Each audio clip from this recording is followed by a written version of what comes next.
Oh my gosh, I can't believe you just said that, Cae'ly. Yeah, you can.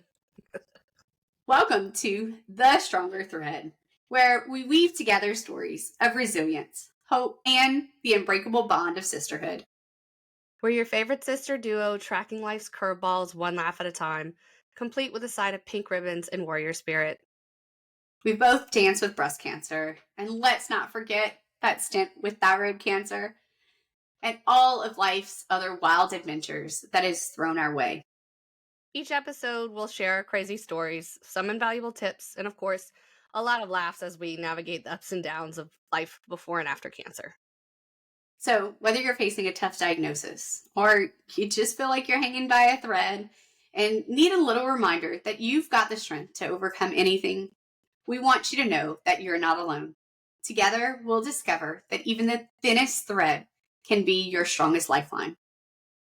Join us as we connect, uplift, and inspire one another, reminding everyone that there's strength in vulnerability and power in shared stories. So, grab a cup of coffee Or tea. and let's settle in, dive in to the threads that connect us all. So, welcome to the first episode of The Stronger Thread. I'm your host, Cae'ly. And I'm Carly. So, Carly, do you want to kind of give a little rundown about why we're just deciding to start doing this? Yeah, so I think it's been a long time coming. I mean, you and I have danced with cancer now for over 10 years. Oh, yeah, it has been. It's been that long. I know. I was thinking about that today. Mm. And I just feel like it's time that we start to share our story and, going through and meeting all the people I think that we've met over the time. I think there's strength in numbers and there's strength in stories. And so if we can get our story out there, and I love to hear other people's stories. So if we can create that network, I think that hits home for me. Same. Sorry, my dog's. There's a school bus dropping off kids outside, so I apologize for the background noise. But yeah, like so much has happened over the past decade since this all began. It's just been one roller coaster after another, and I feel like we're basically pros at this whole situation now with everything. I think back to the body parts that we've donated over time. The landfills that collect our rotting parts. It just happens. But yet, we're a little bit lighter with body parts, but I feel like we're so much stronger because of everything that we've been through. Yeah, very little phases us now. If anything, we kind of laugh at the inconveniences and compare, I guess this isn't working anymore. We had a 30-minute conversation about eyebrows or lack thereof the other day, and we were just like, yeah, life could be so much worse than not having eyebrows. So yeah, I mean, look, my eyebrows got ripped off the day of my wedding on accident, so it's, there's been worse things. So I think you should start this off because, you, I feel like, have brought cancer into our lives. Sorry. And you have, kind of started us off on this journey. So do you want to kind of explain how we've gotten to where we are with your journey first? Sure. It started as all things do, you get pregnant. I don't know, not really, you don't get pregnant and then get cancer. But in my situation, cancer, yeah. That was the correlation for everything. A little backstory. I was a teacher for 9 years, and that was the story I would tell my students. Don't get pregnant, you're going to get cancer. Because I taught high school, so I thought it would be funny. And we all laughed together, and they knew I wasn't serious. Pretty much, I got married in 2013 to high school sweetheart, Randy. And he's probably never going to be on this podcast because he has social issues out the wazoo. But he loves and supports us both. So we got married, had a honeymoon baby, and then 8 months after she was born, I was at a regular checkup, like just a basic go to my doctor checkup. And my mom's like, hey, have your doctor look at your thyroid. I have thyroid. She has hypothyroidism. And I'm like, yeah, I guess that could be a good thing to look at. And why not? Let's cover some bases. And then he's like, hey, there's a lump here on your throat. And I'm like, from what? And he's like, nothing to be concerned about, but we probably should get that looked at by a professional. Come to find out, I had thyroid cancer, and it was, I don't know how bad it was. I can't remember. I just know, it was to the point we immediately had to do surgery within a few weeks of diagnosis. And then I had to take, one of them crazy radioactive pills that they they pick up the lead container of the pill with some really long tongs, and then they give you the pill, and I'm like, I'm scared to touch it, but okay. So that was it, and the You're treatment supposed to was swallow over. it. Yeah, and then you're supposed to consume that in your body, and I'm like, am I gonna at least get superpowers from this? No. But I had to spend 2 weeks away from all other humans. I couldn't even use the same bathroom as another person because, like, I was just radioactive for 2 weeks. But that was Glowing it. It was, inside. yeah, it was the easiest cancer treatment you could possibly, as they say, of all the cancers, this is the one you would want to get because it was just, it took a month from beginning to end to fix everything. And I'm like, okay, done. That was it. That was it. And then they said, Going wait on with 6 life. months to have another kid. And we're like, okay. So we waited and then tried for our second child, like right at that 6 month mark of being done with radiation treatment. And with the night I peed on the stick, we went over to tell my parents and surprise them. And then whenever I was getting ready for bed that same night, I found a lump in my breast. And I'm like, what the hell is this for? Like, it was so just, come on. At this point, really, this is too much. And then so at this point, we were like, there's something up. You're not even 24 yet. Like, I wasn't even 24 at this point. I was very young. And we're like, there has to be something wrong. And then we go to a geneticist, and they're like, oh, you carry, it's called the BRCA gene, which basically means your gene's jacked up. Everybody else's gene basically what prevents cancer or something, and ours is just like, nah, we're not going to do that. So you're just, good luck. Peace out. Have fun with that. So that's whenever you guys got involved, and we kind of found out that my mom, it was from my mom's side, that somebody has to have it to pass it down. So like if my mom didn't have it, she wouldn't be able to pass it down, but since she did have it, she passed it down. And then so that urged everybody else to get tested, and you and one of our cousins found out that they also. And so that's whenever kind of your story started to kick in, because it was just another hot mess of preventatives and everything. So that's kind of where you start to pick up at that point. Yeah, and I think up until that point, I think the ironic part is that we didn't know anybody. I mean, speaking for myself, like I didn't know anybody in our family that had breast cancer. No. In the past, we know our mom's side had different types of cancers, but, they never knew what they were. We never found out what they were. And so I think when we heard, I know, especially when I heard that one, you had thyroid cancer, and then, a year later that you had breast cancer, it like shocked us because we're like, oh gosh, oh my goodness, she's so young.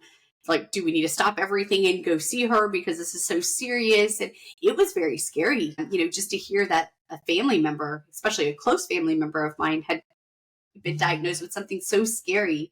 And at that time, like you said, we didn't know anything about it. So I Mm-mm. think the initial shock of the diagnosis scared the hell out of me, and it wasn't even my diagnosis at the time. So, and you're right, like the BRCA gene. What did we hear up to that point? We knew Angelina Jolie was probably the only person that had really spoken up about it at the time that I was aware. And, we knew that she had a prophylactic mastectomy, and, more power to her for having brought that to the surface and then being so vulnerable to share that piece of it. Now, looking back after 10 years of being exposed to what the BRCA gene, or like you said, the BRCA2 gene, I have a better understanding. We have a better understanding of the ins and outs of this gene. So, like Cae'ly said, it is a gene that most people, everybody has the BRCA gene. Ours is just broken. Ours said, nope, not working today. Nah. And the BRCA gene is able to target, when it's working properly, it's able to target cells that would, down the road mutate into breast cancer, ovarian cancer. And yes, men are able to carry this gene and can be affected by the gene not working, just like women. So So do prostate for them instead of ovarian. yeah, so they can get other cancers, but they can also get breast cancer too. Mm-hmm. And in men, there's a lot less treatment options because you can't just do a total mastectomy like we have the ability to. So there are limitations.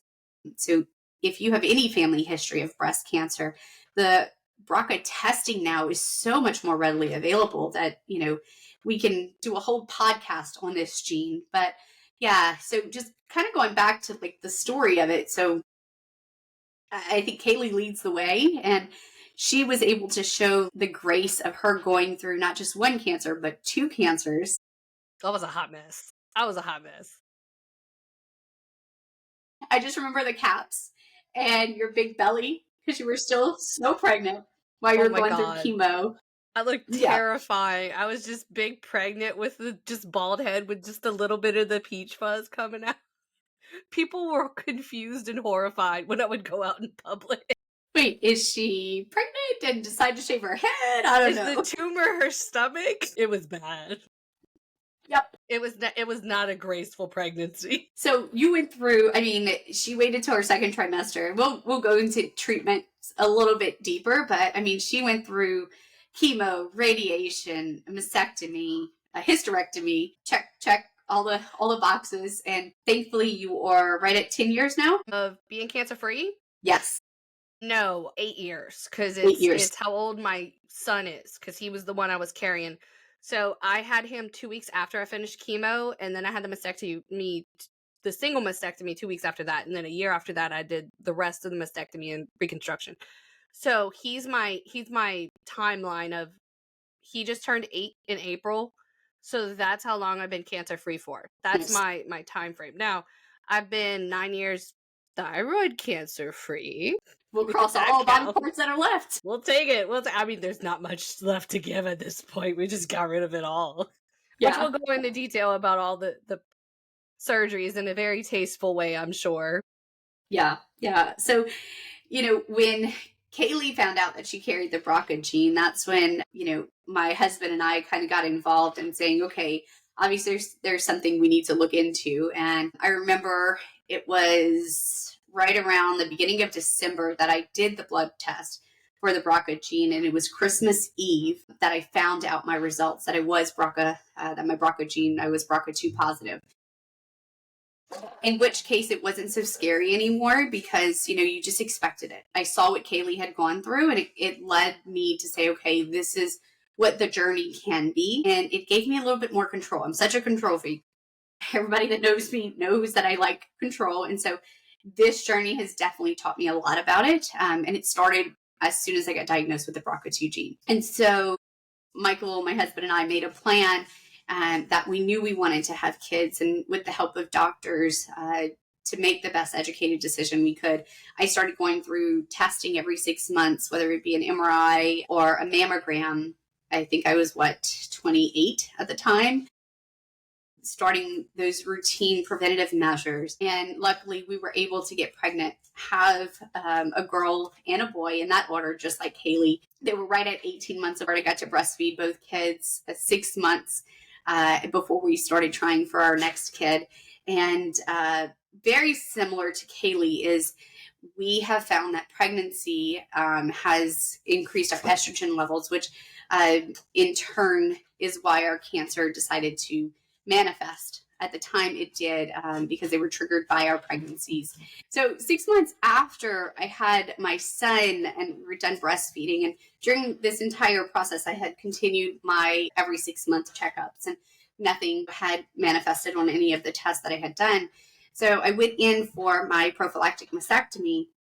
We had done, at that point, a PET scan. We had done full blood work, all the things, and I was in for my mammogram. I hadn't gotten results for the other tests yet, but I was in for my mammogram, and they just looked at me like they had never looked at me before. I had, I don't know, 6 or 7 mammograms up to that point, and they looked at me and they was like, this doesn't look right. And you just knew, right? At that point, you just knew. And so, going in for that prophylactic mastectomy, I think mentally I was already in the point of I'm getting rid of my breast. And so that I wasn't attached to. I never was. I know a lot of people struggle with that point, but for me, I was like, take them. They're just body parts. I think the hardest part for me was knowing that because my pregnancy had increased my estrogen so much that the cancer was further along than we had liked. At the point that I was diagnosed, I only knew that it was in one lymph node and in my left breast. soon as they said one lymph node, my doctor was like, we're not taking any, any chances. You're going through the full shebang. And knowing that I was losing my hair, I think was the hardest part for me, because that's when people knew that I was sick. And I really wasn't sick. I never was sick because of the cancer, right? I don't think most people get sick because of the cancer initially. It's more from the chemo or the fatigue of the radiation, those type of things. But I think the visual impact of not having hair and people knowing. Yeah, it's like a giant neon sign. Yeah. Like, Ugh. yeah. And, I think Michael and I, we knew about it for about a week and a half to almost 2 weeks before we told anybody. And I think we even contemplated up to that point not telling anybody, because if I wasn't going to lose my hair, nobody would have to know. And I didn't want people to worry. But as soon as I knew that I was going to lose my hair, I was like, well, there goes that. Can't keep that in the bag. But I have found there, like I said, there's so much, I think, for me, relief just telling your story and letting that relate to other people, and then you relating to other people through their stories. So, I think that started our entire process. And, worst case scenario, it happened, right? Worst case scenario, you have cancer. Worst case scenario, you get 2 types of cancers. And so every bit after that is just, you're along for the ride, and it becomes part of your journey. It doesn't become your entire journey. So It's just a stepping stone in life. So, after that initial diagnosis, I went through all the treatments. We went through chemo, went through mastectomy, reconstruction, radiation. After my mastectomy, they found they had 13 lymph nodes in my left arm that were actually positive out of the 33 that I had. So my doctor was very proactive, removed all of the lymph nodes, did a lymph bypass, which has been an amazing procedure. I went about 4 years before we found out, June 2023, the cancer had come back. It crossed over to the lymph nodes in my right side. So my mediastinal, my axillary, and in my neck, which is where I first felt it. And at that point, it was still a regional distant, but it had metastasized to stage 4. So it going back through all the treatment again. Luckily, we only had to do targeted radiation, and I'm on some pretty good meds, pretty good expensive meds, but they seem to be working. I've had 3 different PET scans that have come back clear, but my tumor markers still show it in my blood, and we are watching it very closely every month. It's amazing the treatment advances, even from when I first got diagnosed 4.5 years ago, almost 5 years ago now, to what I just went through last year for that recurrence that I had. So I think there's a lot of power that we can share with other people, and we're excited to answer questions to anybody that needs questions answered, to be able to help others that need help, to help make cancer not so scary. I think that's the biggest misconception. So when you first got diagnosed, I said how scared I was just for you, and it wasn't even my cancer at the time. And I can't imagine people going through that the first time without having any support system like I had with you. Well, I know if I was alone, it would have sucked terribly. Having everybody involved between my husband and you and mom, you guys were like the research pros. I just sat back and rode the ride out at this point. I was like, okay, I guess you want me to try this? I'll try it. Okay. I went through so many weird diets because of y'all, and just whatever research y'all could find, we tried and we did it. And I'm like, all right, well, I guess we're doing this. So it was more of a, I think I got very much babied. I wasn't sad about it, but it was nice. I also got some extra visits out of it too. And a lot of fun adventures and driving, because I would get treatment in Texas and I live in Louisiana. So it was like a 4-hour drive just go get treatment. And sometimes I would go get treatment with our grandmother, who was also getting treatment at MD Anderson too. So there were some fun adventures with that. But, I think for both of us, we did the same thing.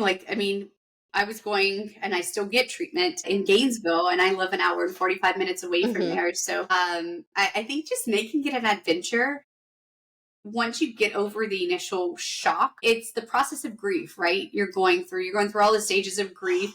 And that shock and that unknown is the scariest part. But after you do that, you find that sense of control again, and you get to create the story that you want to, whether it be going to Texas and having these fun road trips, because it was about 4 hours for you. I remember some road trips we took Yeah. to, Michael and I would make date days of it. So every Friday when I'd go for chemo, it was our date day. And so we would do chemo in the morning, and then I would always get to pick where we'd go for lunch. And we had an absolute blast every Friday doing that during that chemo. I'd also do a countdown. So I knew exactly how many treatments. And so mentally, I think it gave me like that light at the end of the tunnel. So I have a picture with all my chemo treatments, and even this last go around with my radiation treatments, of me like holding up fingers on how many I had gone through to get to that magic number, whatever that number was. I remember those. Those were fun. Yep. But it was always very positive and celebratory. Like, I did this, I achieved this. And it was never, it's just another round of this. I don't ever remember either of us having that mentality with it. And it's always been, all right, got that out of the way. Let's get to the next one. So I think that has a lot to do with how far we both come with it, how we fought everything is a positive attitude, even during like the worst of it. Like, being positive has been a big help. And I mean, sometimes you cry. We both cried. Just a bunch of times I cried. And you need both. You need to laugh, cry, get mad, whatever emotion you're feeling, feel it. There's nothing wrong with it. But also lean on your support system too, because that was the game changer for both of us, was just the people around us that really made things less hard. Yeah. And I think we had a 24-hour rule. So I had 24 hours to be upset, to be sad, to cry. And then after that, it was suck it up, buttercup, and you continue on. Because we both had two small children at the time. I mean, Yeah. Pierce was 9 months old by the time I started my treatments. And so I didn't have time to be sad or upset. And I can't let that impact my kids or scare them in any regard, because I was very much alive. I still am very much alive. So even though you get this scary diagnosis, it's okay. Got it. Yep. And this is the plan going forward. And the plan's going to change. It will change no matter what you think.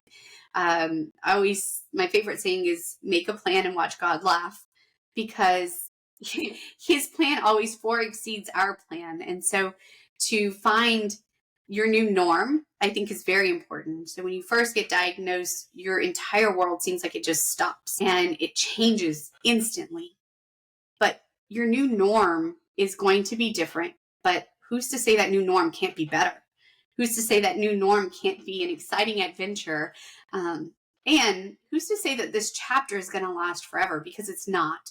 Even now, as a stage 4 cancer patient, this is only a small part of my life, and it's not a full chapter. This chapter doesn't take me to the end of my life, or cancer might take me to the end of my life, but it doesn't mean that I'm going to stop living and I'm going to let this entire chapter be, or the entire rest of my life be, part of cancer. So, it's how do you go on living and create your own story, and how do you leverage that support system to continue as your life evolves, as your treatment evolves, as whatever you get presented evolves. And so I think that's where Cae'ly and I really wanted to touch home with our title for this podcast is, the strongest thread is, there's always something in your life that is going to happen. Everybody is going to have a cross to carry, or, have a burden on their back that it just seems like it absorbs their entire life.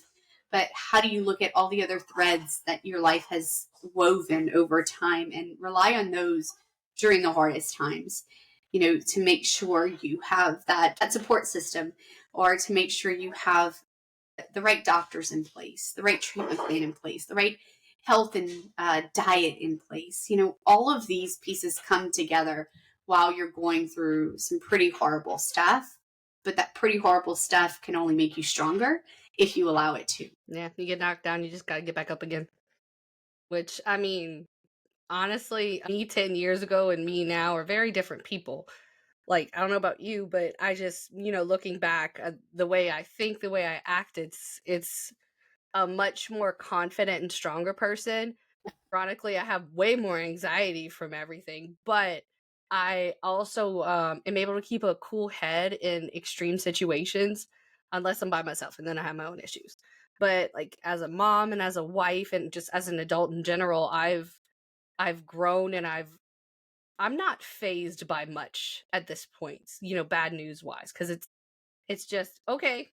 Let's figure out how to get through this, and it makes it easier to make a game plan and move on and move ahead and rise above even those challenges too. So it's resilience really comes with the package if you give it an opportunity to grow in you with Yeah. all of this. So if anyone out there has similar stories and want to share, we're open to listening too, because we know we're not alone, and the world's getting smaller with the way we're able to share information these days, and it's just it's not as shocking to see the success stories anymore. It's awesome because, people are finding a way to beat things, and it's phenomenal how much medicine has come a long way, and the human spirit of resilience in general.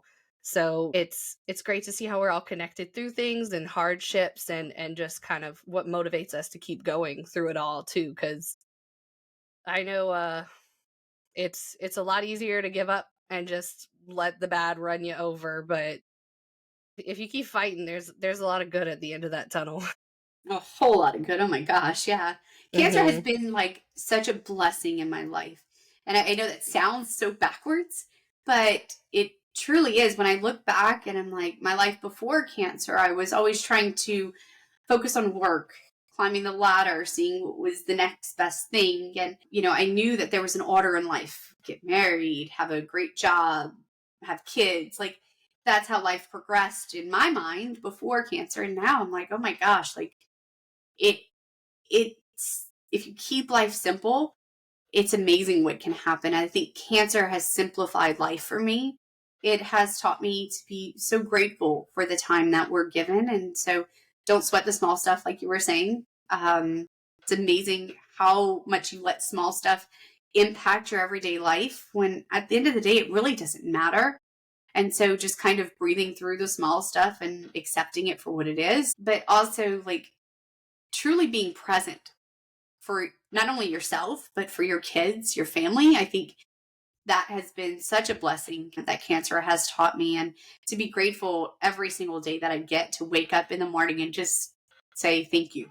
Thank you for this day. Thank you for allowing me to have one more day here with my family, and to be able to, just be who I get to be every day is such a grateful journey that I'm on. So cancer can be a blessing. It can be scary, but if you allow it to be, it can make you stronger at the end of the day. Like you said, it's all about perception and how you look at it. But I also think the more educated you are, the more of a blessing it can be. Yeah. Well, I know my kids think I'm crazy because I'll just randomly go up to them and hug them for no reason. And they're like, "Wow, what are you doing?" I'm like, "I'm just gonna make sure you know I love you." And they're like, "We know, Mom, we know." And they're so fed up with just how much I like go, because yeah, perspective wise, it's very different. Like I just see something, I'm like, "Man, I really appreciate this. This is nice. Let me go hug somebody." And, and they're like, what are you doing? What happened? Nothing. Just wanted to hug No, you. just get my hugs in. Yep, got to cover some bases today. So our podcast, as you can see, is just going to be a conversation. We like to keep things pretty simple here. We definitely want to share our stories and try to educate our audience as much as possible. We want to hear stories from you guys. So as we go through this journey with you, we are hoping to be that bridge, especially in younger people with cancer. It's starting to happen more and more.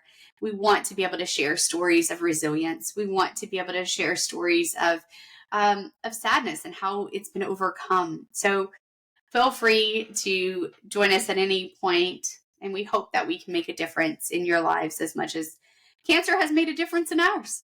Yeah, well, stay tuned for our next episode, and we're actually going to cover some topics like, life before the pink ribbon, and just kind of what kind of things brought us to the point where we were, I guess, life preparing us for cancer, which is a lot. We'll just kind of reminisce on, back in the day, what we did, and kind of compare how our lives have changed over the time.